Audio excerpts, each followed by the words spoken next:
ನಮಸ್ತೆ ಸ್ನೇಹಿತರೆ, ಶಕ್ತಿ ಚಾನೆಲ್ಗೆ ಸ್ವಾಗತ. ಹೇಗಿದ್ದೀರಾ ನೀವೆಲ್ಲರೂ ಚೆನ್ನಾಗಿದ್ದೀರಾ ಅಂತ ನಾನು ಭಾವಿಸ್ತೀನಿ. ಇವತ್ತು ನಾನು ಮಾಡಿ ತೋರಿಸಿರೋ ರೆಸಿಪಿ ಗೋಬಿ ಫ್ರೈಡ್ ರೈಸ್ ಮಾಡೋದನ್ನ ತೋರಿಸ್ತೀನಿ. ಇದು ಮಾಮೂಲಿ ನೀವು ತರಕಾರಿ ಹಾಕಿದ ಫ್ರೈಡ್ ರೈಸ್ ತಿನ್ನೋದಕ್ಕಿಂತ ಈ ಥರ ಗೋಬಿ ಮಾಡಿಬಿಟ್ಟು ಗೋಬಿ ಫ್ರೈಡ್ ರೈಸ್ನ ಮಾಡ್ಕೊಂಡು ತಿನ್ನಿರಿ, ತುಂಬಾ ಚೆನ್ನಾಗಿರುತ್ತೆ. ಮಕ್ಕಳಿಗೆ, ಚಿಕ್ಕವರಿಗೆ, ದೊಡ್ಡವರಿಗೆ ಎಲ್ಲರೂ ಕೂಡ ಇಷ್ಟ ಆಗುತ್ತೆ. ಇದನ್ನು ಬೆಳಗಿನ ತಿಂಡಿ ಕೂಡ ಮಾಡ್ಕೋಬೋದು, ಇಲ್ಲ ಮಧ್ಯಾಹ್ನ ಊಟಕ್ಕೆ ಕೂಡ ಮಾಡ್ಕೋಬೋದು. ಇವಾಗ ಸುಲಭವಾಗಿ ರುಚಿಯಾಗಿ ನಾನು ಗೋಬಿ ಫ್ರೈಡ್ ರೈಸ್ನ ಹೇಗೆ ಮಾಡೋದು ಅಂತ ನಾನು ತೋರಿಸ್ತೀನಿ. ಗೋಬಿ ಫ್ರೈಡ್ ರೈಸ್ ಮಾಡೋಕ್ಕೆ ನಾನು ಗೋಬಿನ ತೊಗೊಂಡು ಚೆನ್ನಾಗಿ ತೊಳೆದು ಬಿಟ್ಟು ಈ ಸೈಜು ನಾನು ಕಟ್ ಮಾಡಿ ಇಟ್ಟಿದ್ದೀನಿ. ನೋಡಿ, ಈ ಥರ ಕಟ್ ಮಾಡಿ ಇಟ್ಟಿದ್ದೀನಿ. ನಾನು ಒಂದು 2-3 ಸಾರಿ ಉಪ್ಪು ಹಾಕಿ ಚೆನ್ನಾಗಿ ತೊಳೆದು ಇಟ್ಟಿದ್ದೀನಿ. ಇವಾಗ ಇದಕ್ಕೆ ಒಂದು 3 ಸ್ಪೂನು ನಾನು ಮೈದಾ ಹಿಟ್ಟನ್ನ ಹಾಕ್ತೀನಿ. 3 ಸ್ಪೂನ್ ಮೈದಾ ಹಿಟ್ಟು, ಅರ್ಧ ಕಾರ್ನ್ ಫ್ಲೋರ್ ಹಾಕ್ತೀನಿ. 1 ಸ್ಪೂನು ಅರ್ಧ ಸ್ಪೂನು ಕಾರ್ನ್ ಫ್ಲೋರ್ ಹಾಕ್ತೀನಿ. 1 ಸ್ಪೂನು ಖಾರದ ಪುಡಿ ಹಾಕ್ತೀನಿ. 1 ಸ್ಪೂನು ಶುಂಠಿ ಬೆಳ್ಳುಳ್ಳಿ ಪೇಸ್ಟ್ ಹಾಕ್ತೀನಿ. ಉಪ್ಪು ಅರ್ಧ ಸ್ಪೂನ್ ಹಾಕ್ತೀನಿ.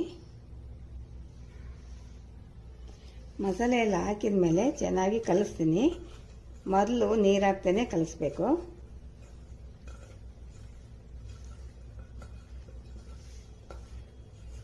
ಇವಾಗ ಗೋಬಿಗೆ ಹೂಕೋಸಿಗೆ ಚೆನ್ನಾಗಿ ನಾವು ಹಾಕಿರೋ ಮಸಾಲೆ ಎಲ್ಲ ಹಿಡಿಬೇಕು.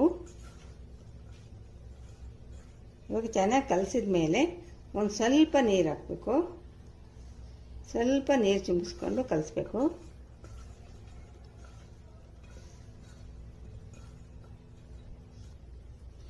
ಈ ಥರ ಹೂಕೋಸಿಗೆ ನಾವು ಹಾಕಿರೋ ಮಸಾಲೆ ಎಲ್ಲ ಹಿಡಿಬೇಕು. ಈ ಥರ ಕಲಿಸ್ಬಿಟ್ಟು ಒಂದು 10 ನಿಮಿಷ ಮ್ಯಾರಿನೇಟ್ ಆಗೋಕ್ಕೆ ಇಡಬೇಕು. ಈಗ ನೋಡಿ, ಈ ಥರ ನಾನು ಕಲಿಸಿದ್ದೀನಿ. ಎಲ್ಲ ಹೂಕೋಸಿಗೂ ಕೂಡ ನಾವು ಹಾಕಿರೋ ಮಸಾಲೆ ಎಲ್ಲ ಹಿಡಿಬೇಕು. ಇವಾಗ ಒಂದು 10 ನಿಮಿಷ ಮ್ಯಾರಿನೇಟ್ ಆಗೋಕ್ಕೆ ಇಡ್ತೀನಿ. ಇವಾಗ ಎಣ್ಣೆ ಕಾದಿದೆ. ಇವಾಗ ಎಣ್ಣೆ ಕಾದಿರೋದಕ್ಕೆ ಈಗ ನಾನು ಒಂದು 10 ನಿಮಿಷ ನೆನೆಸಿಟ್ಟಿದ್ದೆ ಗೋಬಿನ. ಇವಾಗ ಹಾಕ್ತೀನಿ, ಒಂದೊಂದೇ ಹಾಕ್ತೀನಿ.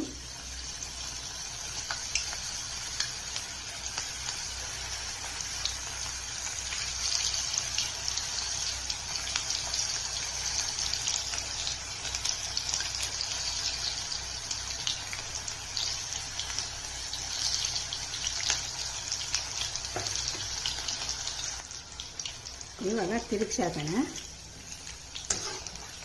ಈ ಥರ ಚೆನ್ನಾಗಿ ಗರಿಗರಿ ಆಗೋವರೆಗೂ ಎಣ್ಣೆಯಲ್ಲಿ ಕರಿಬೇಕು.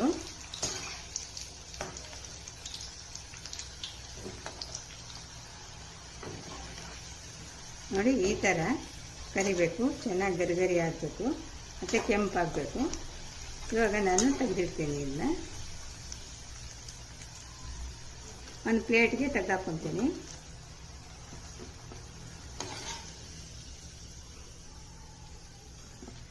ಇದೇ ಥರ ಎಲ್ಲ ಗೋಬಿನೂ ಎಣ್ಣೆಯಲ್ಲಿ ಕರಿತೀನಿ.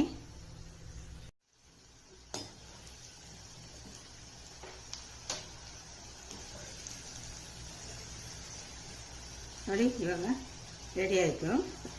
ಎಲ್ಲದನ್ನು ನಾನು ಈ ಥರ ಕರೆದಿಟ್ಟಿದ್ದೀನಿ ಎಣ್ಣೆಯಲ್ಲಿ. ಗೋಬಿ ರೆಡಿ ಆಯಿತು.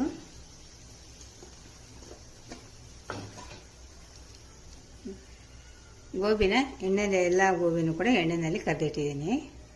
ಇವಾಗ ಒಂದು ಬಾಣಲಿ ಇಟ್ಟಿದ್ದೀನಿ. ಬಾಣಲಿಗೆ ನಾನು ಸಣ್ಣದಾಗಿ ಕಟ್ ಮಾಡಿ ಇಟ್ಕೊಂಡಿರೋ ಬೆಳ್ಳುಳ್ಳಿ ಹಾಕ್ತೀನಿ.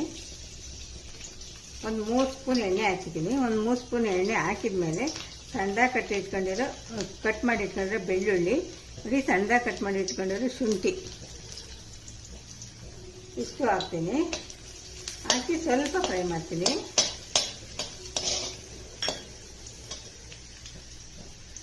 ಇವಾಗ ಒಂದು 5-6 ಹಸಿಮೆಣಸಿನ್ಕಾಯಿನ ಸಣ್ಣದಾಗಿ ಕಟ್ ಮಾಡಿ ಇಟ್ಕೊಂಡ್ರೆ ಹಸಿಮೆಣಸಿನ್ಕಾಯಿನ ಹಾಕ್ತೀನಿ.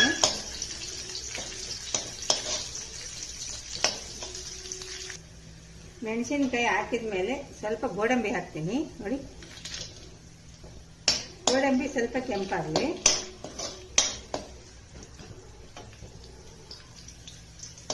ಗೋಡಂಬಿ ಮೆಣಸಿನ್ಕಾಯಿ ಸ್ವಲ್ಪ ಕೆಂಪಾದ್ಮೇಲೆ 1 ಗೆಡ್ಡೆ ಈರುಳ್ಳಿ ಈ ಥರ ಉದ್ದುದ್ದ ಕಟ್ ಮಾಡಿ ಇಟ್ಕೊಂಡಿರೋ 1 ಗೆಡ್ಡೆ ಈರುಳ್ಳಿನ ಹಾಕ್ತೀನಿ. ಈರುಳ್ಳಿ ಹಾಕಿದ ಮೇಲೆ ಈರುಳ್ಳಿನ ಸ್ವಲ್ಪ ಮೆತ್ತಗಾಗಬೇಕು.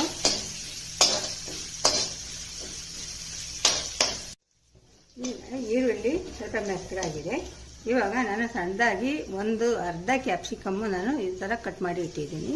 ಆ ಕ್ಯಾಪ್ಸಿಕಮ್ ಹಾಕ್ತೀನಿ.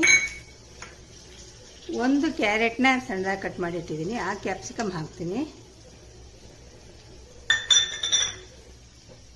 ಹೂಕೋಸನ್ನ ಈ ಥರ ಸಣ್ಣದಾಗಿ ಕಟ್ ಮಾಡಿಟ್ಟಿದ್ದೀನಿ. ಹೂಕೋಸು ಕೂಡ ಹಾಕ್ತೀನಿ. ಇಷ್ಟು ಹಾಕಾದ್ಮೇಲೆ ದೊಡ್ಡ ಉರಿ ಇಟ್ಕೊಂಡು ಚೆನ್ನಾಗಿ ಫ್ರೈ ಮಾಡಬೇಕು. ಒಗ್ಗರಣೆಲ್ಲೇ ಹೂಕೋಸು ಮತ್ತು ಕ್ಯಾಪ್ಸಿಕಮ್ಮು, ಕ್ಯಾರೆಟು ಎಲ್ಲ ಒಗ್ಗರಣೆಲ್ಲೇ ಸ್ವಲ್ಪ ಬೇಯಬೇಕು. ಫುಲ್ ಬೇಯೋದು ಬೇಡ, ಸ್ವಲ್ಪ ಬೇಯಬೇಕು. ಈ ಒಗ್ಗರಣೆಲ್ಲೇ ದೊಡ್ಡ ಉರಿ ಇಟ್ಕೊಂಡು ಬೇಯಿಸೋಣ. ನೋಡಿರಿ, ಕ್ಯಾರೆಟು ಮತ್ತು ಕ್ಯಾಪ್ಸಿಕಮ್ ಎಲ್ಲ ಒಂದು 50% ಬೆಂದಿದೆ. ಇಷ್ಟು ಸಾಕು, ತುಂಬ ಬೇಯೋದು ಬೇಡ. ಇವಾಗ ಇದಕ್ಕೆ ನಾನು 1 ಸ್ಪೂನು ಸೋಯಾ ಸಾಸ್ ಹಾಕ್ತೀನಿ.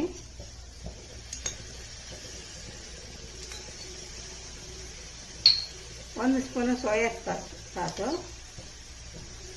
1 ಸ್ಪೂನು ರೆಡ್ ಚಿಲ್ಲಿ ಸಾಸ್ ಹಾಕ್ತೀನಿ. ಇಷ್ಟು ಹಾಕ್ಬಿಟ್ಟು ಚೆನ್ನಾಗಿ ಮಿಕ್ಸ್ ಮಾಡ್ತೀನಿ.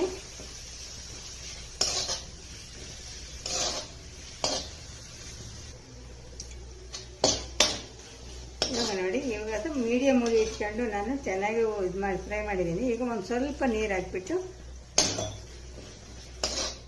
ಚೆನ್ನಾಗಿ ಫ್ರೈ ಮಾಡ್ತೀನಿ.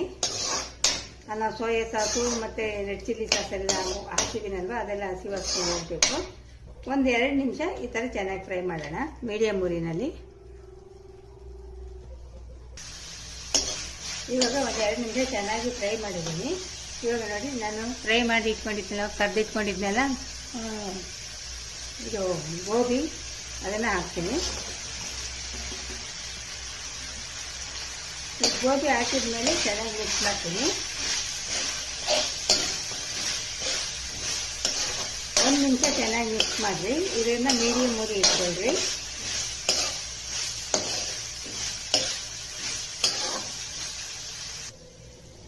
ಇವಾಗ ನೋಡಿ, ಗೋಬಿನ ಚೆನ್ನಾಗಿ ಮಿಕ್ಸ್ ಮಾಡಿದ್ದೀನಿ. ಮಿಕ್ಸ್ ಮಾಡಿ ಆದಮೇಲೆ ಇವಾಗ ನಾನು 1 ಪಾವ್ ಅಕ್ಕಿ ಅನ್ನನ ಮಾಡಿಟ್ಕೊಂಡಿದ್ದೆ, ಉದುರಾಗಿ ಮಾಡಿಟ್ಕೊಂಡಿದ್ದೀನಿ ನೋಡಿ.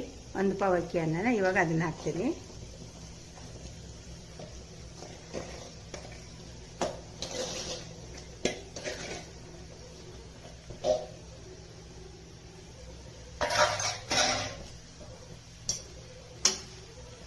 ಅಕ್ಕಿ ಹಾಕಾದ್ಮೇಲೆ ಚೆನ್ನಾಗಿ ಮಿಕ್ಸ್ ಮಾಡಬೇಕು.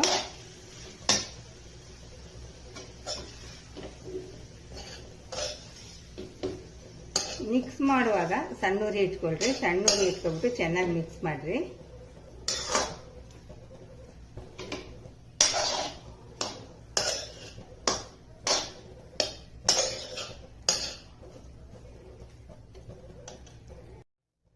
ಈಗ ಗೋಬಿನ ಹಾಕ್ಬಿಟ್ಟು ಚೆನ್ನಾಗಿ ಮಿಕ್ಸ್ ಮಾಡಿದ್ದೀನಿ.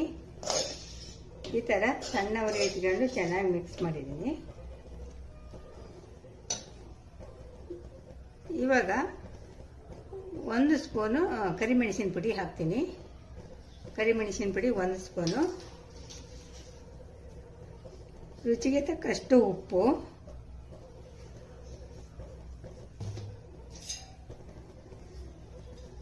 ಕೊತ್ತಂಬರಿ ಸೊಪ್ಪು. ಇಷ್ಟು ಹಾಕಿ ಆದಮೇಲೆ ಚೆನ್ನಾಗಿ ಇವಾಗ ಮಿಕ್ಸ್ ಮಾಡಬೇಕು. ಮೀಡಿಯಮ್ ಉರಿ ಇಟ್ಕೊಳ್ರಿ. ಮೀಡಿಯಮ್ ಉರಿ ಇಟ್ಕೊಂಡು ಚೆನ್ನಾಗಿ ಮಿಕ್ಸ್ ಮಾಡಿರಿ.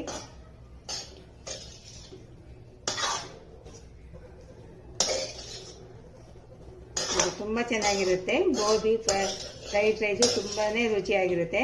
ನೀವು ಮಾಮೂಲಿ ಬರೀ ವೆಜಿಟೇಬಲ್ಸ್ ಹಾಕಿ ಫ್ರೈಡ್ ರೈಸ್ ಮಾಡೋದಕ್ಕಿಂತ ಈ ಥರ ಗೋಬಿ ಮಾಡಿಬಿಟ್ಟು ಫ್ರೈಡ್ ರೈಸ್ ಮಾಡಿರಿ. ತುಂಬ ರುಚಿಯಾಗಿರುತ್ತೆ. ಮಕ್ಕಳಿಗೆ ಕೂಡ ಇಷ್ಟ ಆಗುತ್ತೆ, ದೊಡ್ಡವ್ರಿಗೆ ಕೂಡ ಇಷ್ಟ ಆಗುತ್ತೆ.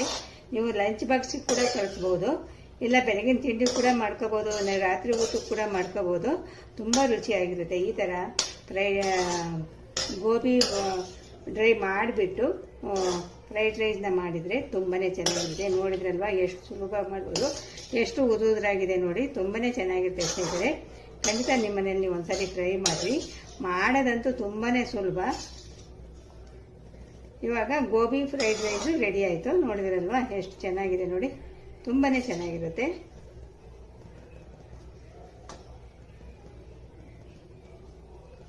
ಗೋಬಿ ಫ್ರೈಡ್ ರೈಸ್ ರೆಡಿ ಆಯಿತು. ಗೋಬಿ ಫ್ರೈಡ್ ರೈಸು ರೆಡಿ ಆಯಿತು ನೋಡಿ, ತುಂಬಾ ಚೆನ್ನಾಗಿರುತ್ತೆ. ಇದನ್ನು ಸಾಸ್ ಜೊತೆ ಇಲ್ಲ ಯಾವುದಾದ್ರೂ ಮೊಸರು ಬಜ್ಜಿ ಜೊತೆ ತಿಂದರೂ ಕೂಡ ತುಂಬಾ ಚೆನ್ನಾಗಿರುತ್ತೆ. ನಾನು ಟೊಮೆಟೊ ಸಾಸ್ ಜೊತೆ ನಾನು ತಿಂತೀನಿ. ನೀವು ಮೊಸರು ಬಜ್ಜಿ ಕೂಡ ಮಾಡ್ಕೋಬೋದು. ಇವಾಗ ನೋಡಿ ರೆಡಿ ಆಯಿತು. ಗೋಬಿ ಫ್ರೈಡ್ ರೈಸ್ ರೆಡಿ ಆಯಿತು. ಈ ವಿಡಿಯೋ ನಿಮಗೆ ಇಷ್ಟ ಆದರೆ ಒಂದು ಲೈಕ್ ಕೊಡಿ, ಶೇರ್ ಮಾಡಿ, ನನ್ನ ಚಾನಲ್ಗೆ ಸಬ್ಸ್ಕ್ರೈಬ್ ಮಾಡಿರಿ.